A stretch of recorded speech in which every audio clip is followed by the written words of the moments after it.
नमस्कार दोस्तों, मैं मौजूद हूँ अपने क्लासरूम में। आज का जो हमारा टॉपिक है वो रिमोट कंट्रोल के फीचर्स के बारे में, जिसे डेमो बोलते हैं। ये हमारे पास ब्लू स्टार की इंडोर यूनिट है और हमारे हाथ में आप देख रहे हैं रिमोट कंट्रोल ब्लू स्टार का है। तो सबसे पहले हम ब्लू स्टार के रिमोट के फीचर के बारे में जानेंगे आज। सबसे पहले इसमें एक बैटरी लगती है जिसको हम बोलते हैं AAA साइड, AAA लिखा था, यूज टू बैटरी AAA, जो कि 1.5 वोल्ट की बैटरी होती है, जिसे आप लोग पेंसिल सेल भी बोलते हो। इसमें मैंने अलग अलग जगह से यूज किया, बट ऐसा ही आपको डिफरेंट बैटरी नहीं यूज करनी है। जब भी आप कहनी do not use new and old batteries together difference type, तो इसलिए इस तरीके से आपको यूज नहीं करनी है। इसमें जो यूज करेंगे वो सेम एक ही कंपनी की बैटरी को और नए ही यूज करेंगे, एक नया एक पुराना इस्तेमाल नहीं करेंगे। और जब लंबे समय तक आप बैटरी का इस्तेमाल नहीं करते हैं, remove battery in case of long time no use, जब लंबे समय तक रिमोट यूज नहीं होता है, खासकर विंटर में जब सर्दियां आ जाती हैं तो ऐसे ही रिमोट रख दिए जाते हैं और इसी को बंद कर दिया जाता है। इसके अंदर से बैटरी निकालते ही नहीं है। उसके अंदर से क्या होता है, वो फूल जाती है और उसके अंदर से उसकी लिक्विड निकल के कार्ड के पीछे चली जाती है, जो रस्ट लग जाता है, फिर कार्ड को ऑन नहीं होने देता है, फिर रिमोट कंट्रोल ख़राब हो जाते हैं। उसके बाद बैटरी डालने के बाद आपके डिस्प्ले पे कुछ इस तरीके से इंटरफेस आता है, जहाँ पे इसमें टाइम डालने के लिए दिया जाता है। अगर टाइम वो इनकरेक्ट है, अभी 12:05 हो रहे हैं, 6 मिनट हो रहे हैं, तो मैंने इसको ऑलमोस्ट सेट कर दिया है। सेट करने के लिए कैसे करना होगा, ये लास्ट में जैसे मैं निकाल के दिखाता हूँ बिलिंग करेगा। इसके अंदर बैटरी निकालेंगे, थोड़ी देर होल्ड करेंगे, ये गायब हो जाएगा। हो गया। उसके बाद मैं इसको क्या करूँगा, लगा दूंगा।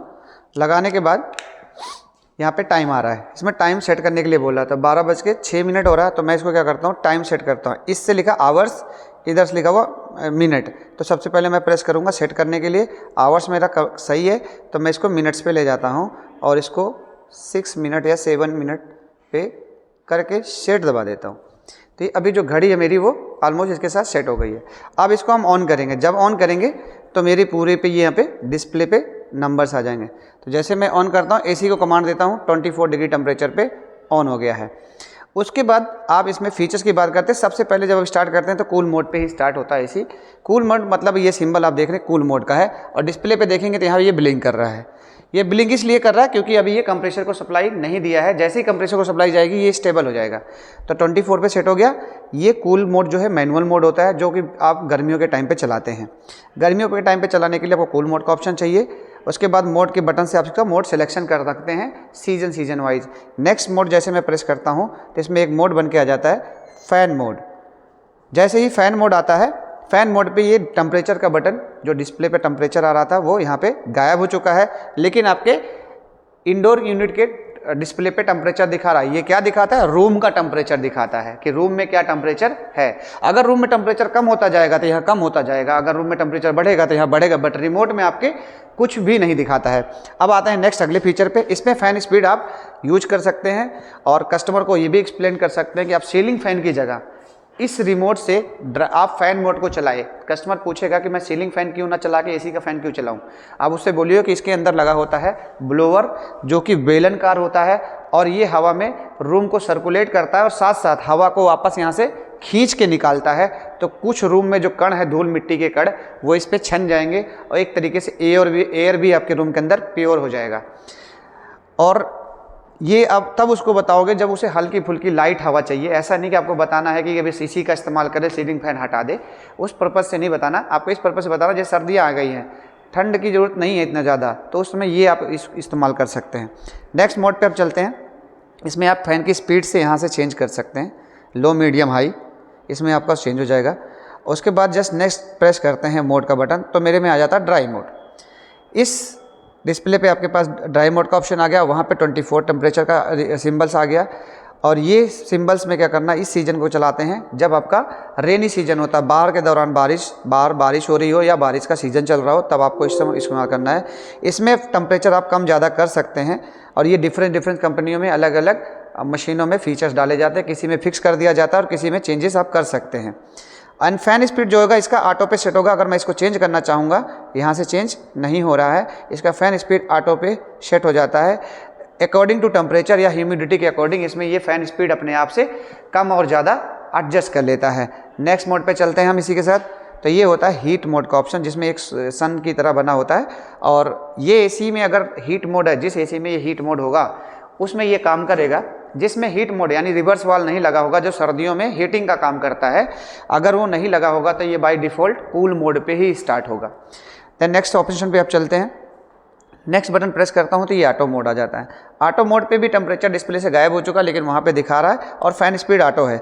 इसमें आप जब ऑटो मोड के बटन से वापस चलते हैं उसी पे, अगर इसमें कुछ चेंज करते हैं या टेम्परेचर बढ़ाने घटाने काम करते हैं तो इसमें ऑप्शंस नहीं आते हैं, ये ऑटोमेटिक एडजस्ट करता है, इसी को बोलते हैं ऑटो मोड। देन इसके बाद हमारे पास कुछ और मोड होते हैं जिसको हम बोलते हैं मोड ही बोलते हैं, लेकिन वो अलग डिफरेंस जगह से होता है। ये होता है टर्बो मोड। टर्बो मोड में जैसे ही आप स्टार्ट करते हैं, मैंने मोड के बटन चेंज कर देता हूँ। टर्बो मोड जैसे ही आप स्टार्ट करते हैं तो ये क्या करता है, फ़ैन की स्पीड को 30% एक्स्ट्रा ऐड कर देता है। फ़ैन की स्पीड तेज़ हो जाती है और यहाँ पे एक सिंबल ऐड हो जाता है कूल मोड के साथ साथ फ्लैश बना होता है। इसका मतलब होता है कि फास्ट कूलिंग करता है। और ब्लोअर आप देखेंगे बाकी स्पीड से भी ज़्यादा तेज़, हाई स्पीड से भी 30% एक्स्ट्रा तेज़ चलने लग जाता है। इसका जो RPM होता है ब्लोअर का, अगर वो 900 RPM का मोटर है तो आपका मैक्सिमम में 1000 RPM पे भी चला जाता है। ठीक, उसके बाद नेक्स्ट मोड की बात करते हैं हम। ये हमारा टर्बो मोड होता है, इससे ऑन। ये हमारी स्पीड होता है, स्पीड कंट्रोल कर सकते हैं। अभी ये फ्लैश कर रहा है क्योंकि ये ऑलरेडी टर्बो मोड पे है। इसमें आप चेंज करेंगे तो चेंज हो जाएगा, बट टर्बो मोड हट जाएगा। नेक्स्ट मोड की बात करते हैं तो इसमें आता है हमारे पास स्लीप मोड। एक आता है स्लीप मोड। स्लीप मोड में इसलिए हम लगाते हैं, स्लीप से आपको भी पता चलता है कि स्लीप का नाम आ रहा है सोते समय लगाने के लिए। जब कस्टमर रात में सोने जाता है अपने बेड पे और वो चाहता है कि मेरी रात में डिस्टर्ब ना हो, मेरी नींद डिस्टर्ब ना हो और मैं उठ के टेम्परेचर घटाऊं या बढ़ाऊं नहीं, या फिर स्विच ऑफ ना करनी पड़े, तो उस कंडीशन में कस्टमर अपने हिसाब से, अपने टेम्परेचर के एडजस्ट के हिसाब से इसमें स्लीप मोड एक्टिवेट कर सकता है। सपोज वो कस्टमर 10 बजे सोने जाता है और रिमोट पे टेम्परेचर लगा देता है 24 डिग्री टेम्परेचर, और उसको लगता है कि मेरे लिए 26 डिग्री इनसफिशियंट है, मेरे लिए 26 डिग्री कंफर्टेबल है। तो जैसे ही वो स्लीप मोड एक्टिवेट करता है तो यहाँ पे क्या लिख के आ जाता है डिस्प्ले पे, SL का मतलब होता है ये स्लीप मोड एक्टिवेट हो गया है। ये हर 5 सेकंड बाद फ्लैश होता रहेगा। धीरे धीरे क्या करेगा, ये 1 घंटे में 1 डिग्री टेम्परेचर इंक्रीज कर देगा। रिमोट पे इंक्रीज नहीं होगा, आपके डिस्प्ले पे इंक्रीज होगा। रिमोट पे आपको 24 डिग्री दिखेगा और यहाँ पे आपको 25 दिखेगा। फिर 1 घंटे बाद मशीन चलने के बाद फिर वो 26 हो जाएगा। 26 मैक्सिमम स्लीप में 8 घंटे की साइकिल होती है। स्लीप मोड में 8 घंटे की साइकिल होती है, जिसमें से 2 डिग्री टेम्परेचर इंक्रीज होता है यानी बढ़ता है। बाकी का जो 6 घंटे हैं उसी सेम टेम्परेचर पे वो मशीन 6 घंटे लगातार चलती है और सुबह आपको स्टैंड बाई मोड में ऑफ मिलती है। तो ये होता है स्लीप मोड का ऑप्शन। देन नेक्स्ट आता है हम इसमें टाइमर कैसे ऐड करें। स्लीप मोड का आप इंडिकेट देखेंगे तो यहाँ पे एक चांद और सितारे जैसे कुछ बन के आ जाते हैं रिमोट के फीचर पे, और उसके बाद यहाँ पे बार बार SL आपका एक्टिवेट होता रहता है। इस तरीके से इसमें SL एक्टिवेट होता रहता है। अब आते हैं हम वापस अलग बटन्स के ऊपर। इसके अंदर क्लीन के लिए ऑप्शन दिया गया है। जब इंडोर आपका बहुत ज़्यादा डर्टी हो जाए, अंदर कॉइल में डस्ट चली जाए, तो इसमें क्लीन के ऑप्शंस के लिए इसमें है, जो कि अंदर मॉइस्चर कंटेंट हो जाता है। जब आप AC को चलाते हैं कूल मोड पे तो आप देखते हैं, आप सडनली बंद करते हैं रिमोट से तो AC बंद हो जाता है, और या फिर आप MCB गिरा देते हैं तो बंद हो जाता है। कुछ कंपनियां इन्वर्टर AC से लेके कुछ अलग अलग कंपनियों ने क्या डिज़ाइन कर रखा है, इसको जब ऑफ करते हैं तब भी ब्लोअर आपका, आप यहाँ देखेंगे ब्लोअर एक्टिवेट है। ब्लोअर चल रहा होता है और उस दौरान ब्लोअर जब चल रहा होता है तो ये क्या करता है, अंदर फैन से उसकी मॉइस्चर को सुखाने का काम करता है। और जब ये मशीन पूरी तरह से मॉइस्चर सूख जाता है कूलिंग कॉइल का, तब ये ऑटोमेटिक अपने आप बंद हो जाता है। वो होता है क्लीन के लिए। देन अपना अगला मोड हम स्टार्ट करते हैं। क्लीन के हटाने के बाद आता है टाइमर। टाइमर के लिए हम इसको इस्तेमाल करते हैं कि कब हम इसको AC को बंद कर सकते हैं और कब हम चालू कर सकते हैं। टाइमर जो वर्क करता है वो आवर्स बेस होता है। किसी किसी कंपनी में क्लॉक बेस होता है, टाइम बेस होता है, और किसी किसी में आवर्स बेस होता है। तो इसमें जो है आवर्स बेस है। आवर्स बेस के हिसाब से ये होता है, आप एक बार टाइमर का बटन प्रेस करते हैं तो ये मैक्सिमम 12 घंटे के लिए काम करता है। 1 टाइम जैसे मैं टाइमर को ऑपरेट करता हूँ, जैसे मैंने 1 किया तो यहाँ 1 आवर प्लेस हो रहा है, 1 आवर प्रेस हो रहा है। ऑफ टाइमर लगा रहा हूँ क्योंकि हमारी यूनिट अभी ऑन है। तो जब मैं ऑफ टाइमर लगाऊंगा तो इसमें 1 आवर फ्लैश कर रहा है। इसको मैं चाहूँ तो इंक्रीज कर सकता हूँ यहाँ से, और यहाँ से कम कर सकता हूँ। तो मैक्सिमम जो है 12 घंटे के लिए यहाँ पे लगा सकता हूँ। सपोज मैं 2 घंटे के लिए लगाता हूँ और सेट टाइमर कर देता हूँ। तो जैसे मैंने इसको टाइमर लगाया तो यहाँ पे देखोगे एक टाइमिंग और एक लाइट और एक्टिवेट हो गई यहाँ पे टाइमर की। ये 25 डिग्री सेंटीग्रेड दिखा रहा है और यहाँ कूल मोड है और टाइम भी लगा हुआ है। अब ये 2 घंटे मशीन अगर लाइट नहीं जाती है तो 2 घंटे मशीन चलती है और ऑटोमेटिक ऑफ हो जाता है। उसके बाद आते हैं हम नेक्स्ट मोड पे। स्लीप क्लीन हो गया, टाइमर हो गया, टाइमर के बाद आपका स्लीप हो गया। अगर मेरी मशीन ऑफ कंडीशन में है, सपोज मैंने ऑफ़ किया हुआ है और मुझे ऑन टाइमर लगाना, अभी एसी ऑफ है, मुझे ऑन टाइमर लगाना है, तो एसी को बंद करना पड़ेगा, क्योंकि बंद कंडीशन में ही एसी ऑन होगा ना। तो उस कंडीशन में 1H आना चाहिए। 1 आवर आ रहा है, मैं चाहूँ तो मेरा एसी 2 घंटे बाद ऑन हो जाए और मैं इसको टाइमर को फिर से प्रेस करूँगा तो मेरा जो टाइम है इसमें लग जाएगा। 2 घंटे बाद मेरा, अगर मैं देखना चाहूँ कौन सा लगा रखा है मैंने, तो वापस हम इसको प्रेस करेंगे। अभी यहाँ टाइम दिख रहा है, दोबारा प्रेस करते हैं तो मुझे 2 आवर्स का इसमें इंडिकेट मेरा दे रहा है कि 2 घंटे के बाद आपका एसी ऑन हो जाएगा।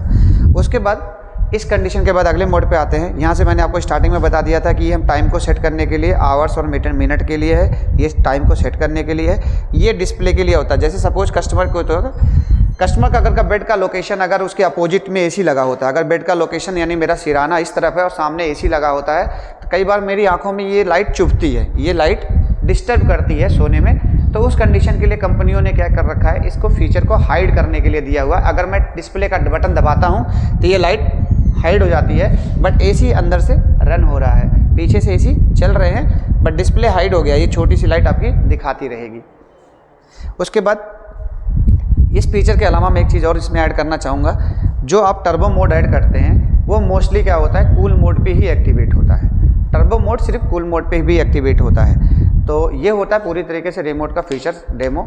अगर आपको जब किस कस्टमर को डेमो देने जाते हैं तो एक बात का विशेष ध्यान रखें, जिसको वो रूम यूज करना है या फिर जिसे वो एसी यूज करना है उसी को ये प्रॉपर डेमो आप बताइए, क्योंकि अदरवाइज किसी और को बताते हैं और उसको फीचर्स समझने में मुश्किल होता है तो दोबारा कंप्लेंट रजिस्टर करता है या फिर आपको बुलाता है, तो आपका समय फिर से ख़राब होता है। और पूरे फीचर्स बताने के लिए बेस्ट ऑप्शन रहता है कि आप कस्टमर को बोलिए कि आप छोटी सी क्लिप बना लीजिए जिसमें रिमोट और आपकी एसी की यूनिट की वीडियो आए, आपकी नहीं आनी चाहिए। और उस कस्टमर को जब एक्सप्लेन करोगे, अगर इन केस वो भूलता है या समझ नहीं पाता है तो उस केस में आप उसको समझाने के लिए वो वीडियो की हेल्प दे सकते हैं।